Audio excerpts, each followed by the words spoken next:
Welcome back to the channel, guys. It's your host Angel. Sorry I've been away. I had my midterms this week and last couple weeks studying all that, so I've been a little busy. Been away from YouTube, but I'm back. Today we're going over optics. In my personal opinion, this is like the most important discussion about ARs and rifles in general, because in my personal opinion, an optic is probably most likely going to be your first purchase or upgrade that you want to throw on, especially now where most rifles don't even come with iron sights anymore. Both these rifles, the Daniel Defense and this Ruger, they did not come with iron sights out of the factory, which is unfortunate, but I mean, so if I had the money to spend on the Daniel, I'm willing to throw in extra money on optic right away. But I know some people are a little more budget friendly. And quick disclaimer: the one in the middle, that is not a SBR. That is a airsoft gun. Unfortunately, I do not have a actual holographic, so I'm just using that as visual representation. And then there's one optic that I don't own at all that I'll throw up pictures of when we talk about it. But I've had a lot of time on it. I was in the Marines, and I've had extensive, almost years of training on the optic. So when we go over it, I'll throw up pictures and we'll go over that. The first one we'll go over is this, the red dots, which are probably the most common that I've seen on my local range. Every time I go in, most people on their ARs, even full 16-inch rifles, they'll still have red dots, or even a micro red dot, which this is. I think this is the SLX, the primary arms SLX. It's just a red dot, nothing fancy. Red dots, in my opinion, they're not okay on a rifle, but for what a rifle is supposed to be used for, especially on a 16-inch barrel, in my personal opinion, you shouldn't be running a red dot on your rifle. I know you can argue with like the magnifier and whatnot, but in my personal opinion, like for a full 16-inch, I wouldn't run a red dot on a full rifle. I know once you get in like the AR pistol category, obviously that's different because that's designed to be shortened barrel, close quarters. That's a different discussion. For that, I would definitely recommend using lower power optics, because that's what you're going to be using it for, is close quarters, home defense, anything like that. So having a red dot on a shorter rifle, like a AR pistol or even an SBR, if you can get one, that's what I would recommend to run. No one says you can't not run any other optic, or like actual rifle style optics, but for that, I would always recommend a red dot. With a full rifle, it's just, you're not using the rifle itself in its full capability. And yeah, I know there's gonna be some people out there who are literally the Terminator out there, who can shoot at 500 yards with a red dot, which I mean, good on you. But realistically, most people aren't gonna be able to do that. And it's not practical for a full 16-inch or even 18-inch or 20-inch rifle to run just a one power red dot. Not really something like that's really should be practiced even, honestly. I know I have it on this, but that's because this actually came with it as a bundle. So I didn't even pick that out myself. I just bought it all together as one. So that's that. I'll show pictures of like the actual optic as I was talking about. I'll throw pictures of like the actual focal plane.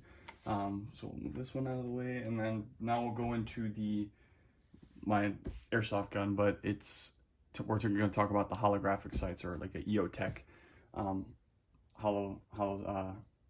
holographic sight.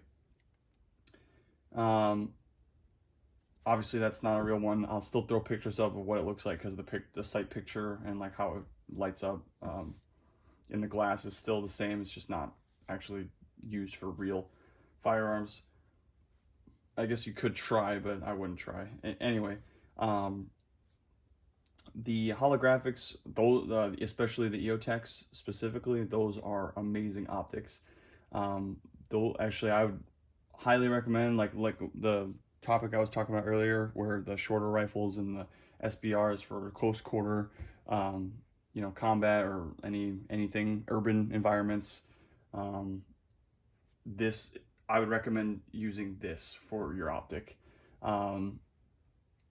The holographic for one time, like red dots, that's the best you can get, like durability wise.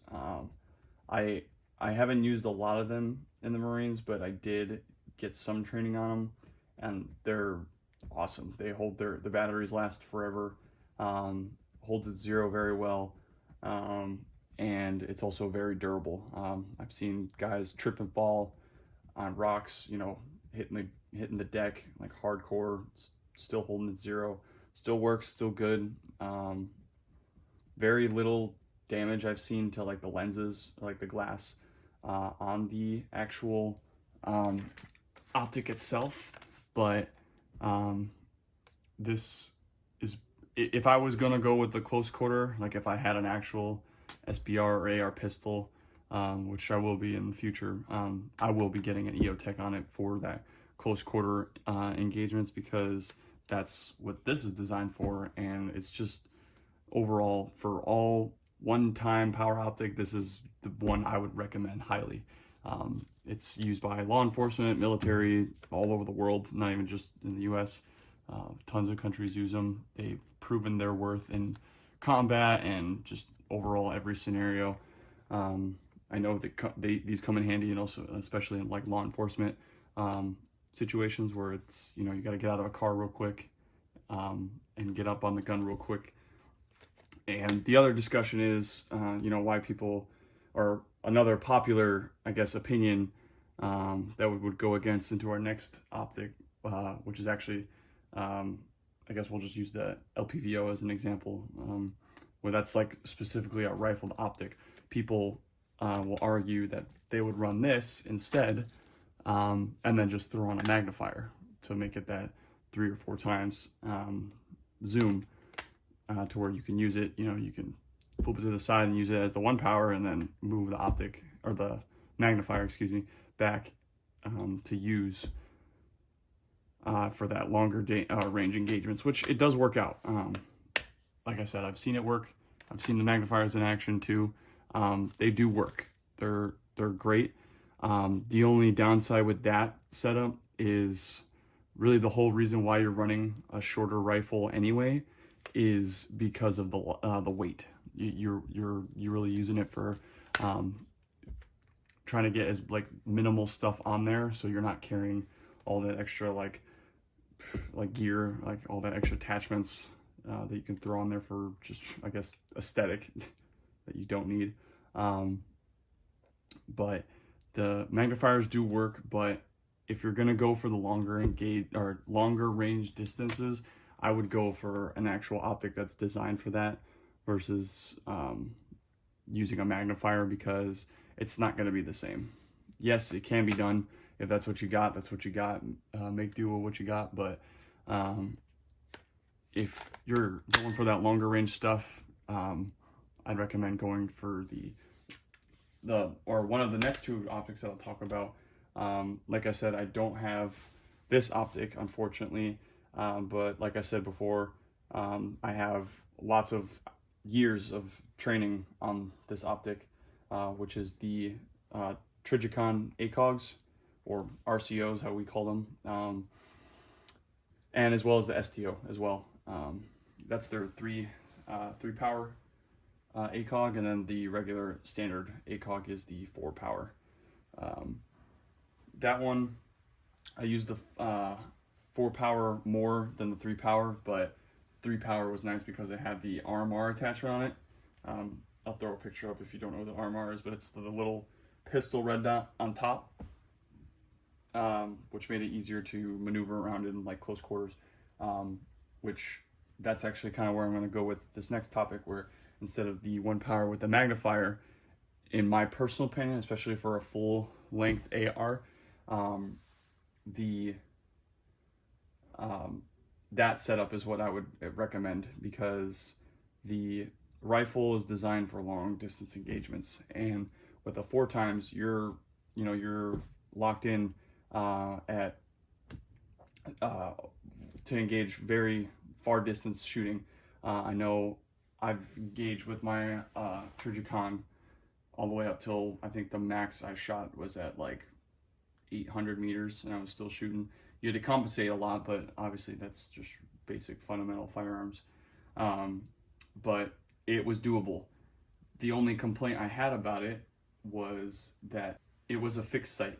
So because of that, you couldn't adjust it at all. It was all set on 1 power, which was at that 4 times.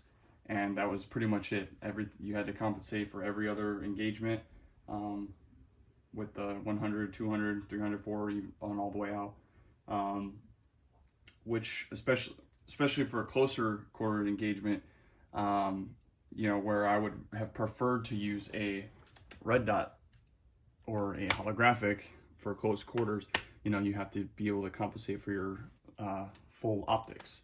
So I had to compensate for that, and it wasn't difficult, but it was just a little harder to do because you didn't have the option to maneuver it, and as well as the full ranged optics, or even the ones that have the ability to change the focal plane. The Trijicon 3.5 inch or 3 power with the RMR setup, that was probably my ideal setup, because I could use that 3 power optic for long distance engagements, and then when I would run through mount or like close quarter combat, urban environments, all that, I would just run off the RCO on the top. So I would just use the red dot, zero that out to the bore obviously, and then use that because it was just a red dot scope on the top of a red dot sight on top of a optic. So that was a really good setup. I recommend that. They do make, I know Trijicon makes a metric fuck ton of them. So you can find different ones. You can get the 4 power, the 3 power. I think they even make a 2 power. And they have some that are just standard where it's just the optic. They make some with the mount where you can put a RMR or any red dot sight on there, which I know some people argue to have it, why not have it on the sides, like a canted sight. If you're gonna run it on like a full length barrel 16-inch, I would recommend doing it on the top. That's just my personal opinion. It's a little easier just to switch from here than turning your gun and then looking, which, if that's comfortable for you, go for it. But for me personally, I run it on the top, and that's just what I was trained to do. And then the last one we're gonna go over is my personal favorite, and one that I'm glad that the Marines are just starting, or I guess not just the Marines, but all militaries in general are starting to use, or like slowly transition out of the Acogs to the LPVO setup, which LPVO stands for low power variable optic. And these things are honestly beasts for what they do. This is a Vortex Crossfire. This is a little on the cheaper end, but this is a 1 to 4 times. I know most of their optics, like even their higher end, the razors, those are 1 to 6 times. But these are, in my opinion, just the most versatile. I know a lot of the YouTubers on here, or even just guys that have been shooting for a while, they argue that LPVOs are just not as good. But personally, every range I've ran, or every like training I've done with LPVO, it never has failed me. The biggest I guess, upgrade on it is you can pretty much compensate for any engagement to your need at the turn of a knob right here. This one does not have a throw lever. I'm gonna have to end up getting one, but you can switch easily from a 1 power, it goes 2.5, or 1.5, 2, 2.5, 3 to 4. So you can go 1 to 4 in the flick of a wrist, which is awesome. That was something I wish I had when I was training in the military. I know I think they actually just switched over, or they're at least trying to switch over to the Voodoos, the EOTech Voodoos, which those things are badass. You can easily go from an urban environment on the 1 power to clearing your room, and then, you know, say you open your window and there's a huge park on the outside of that house. Well, you're just doing close quarters.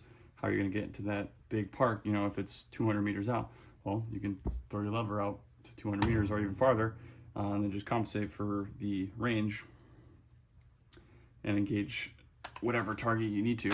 Or even if there's multiple, you can also engage them multiple at a time. You can switch over at any distance, and it just overall the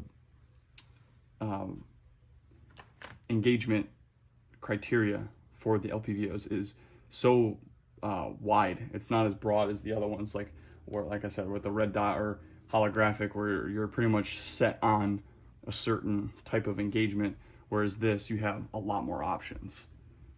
Especially, like I said, with rifles, you're using the rifle to be a rifle, whereas if you're using it for short range engagements, you know, you're not really using a rifle at that point. That's why personally I would rather run like a recce build than close quarter AR pistol / like SBR, like Mark 18, I guess, setup. Just because realistically for a rifle, you're going to be engaging long or far distances, 300 plus meters out.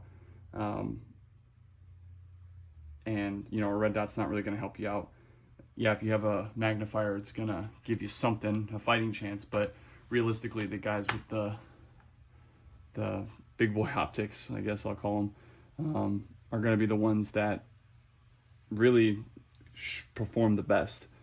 I know, like, even Grant Thumb did a video where, like, your best fighting rifle, he did like a recce build with LPVO. It just serves you well in all environments. I know the argument with, especially with LPVOs, the biggest one is their 1x isn't as good as like a standard red dot, which, yeah, that's because those are designed for that only. This is not designed for just 1 power. But it still does the job. I've done it on 1x. I've done it many training scenarios through it. It's never given me any trouble.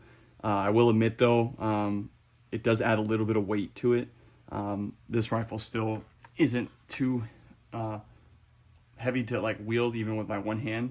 But without this optic, with the LPVOs, you're definitely going to notice like the rifles are going to be super lightweight. I know the Daniel Defense like stock is only like 6 pounds. I think this is like an added 2.5 to 3, which is still under 10 pounds, which is great. Anything under 10 pounds is awesome. I know my M4, the 203, not even with an optic, was like 8 pounds, and then throw on the Acog, it was, yeah, I think it was like 11 pounds total with a 203 on it, especially with full mag in it too. That was cumbersome to carry around. So I do wish that I had these more slim rifles that are more designed for carrying, and also that lightweight is great, especially in combination when you have a good optic like this, where you can use it in pretty much every environment. You'll just never be disappointed with the performance of your long distance optics, because that's what you're using a rifle for. So I highly recommend, if you don't have to get a specific LPVO. You even, I know this is only like $300. The Vortex Crossfire, this is only like $300. It's not that expensive. I know most LPVOs out there that you'll see, like all the big gun tubers and all them they're using like the Razor, which is like a $1,500 optic. The Voodoo, like the military's using, that's like a $1,200 optic. There's LPVOs can be expensive, but if you look out there, there's some that are relatively cheap, budget friendly. This one's not too bad. They also have the Strike Eagle, which is like 350, which is like their 1 to 6 power optic, which is killer. I actually really like that one a lot. I'll probably end up switching out from this to that one. And then there's like there's the SIG ones that actually come with the mount, which is awesome. So yeah, you just gotta look out there. If you're interested in the LPVO, I highly recommend. That's the one out of all the optics we talked about. That's my go-to, because this is obviously my personal rifle setup. So this is definitely what I would recommend. Alrighty guys, I'll see you guys in the next video. Thanks for watching. Like and subscribe. Leave a comment if you want me to go over these in the future, or if there's any optics that I missed. And you guys, pretty much that's it. All right, you guys have a good one. I'll see you guys in the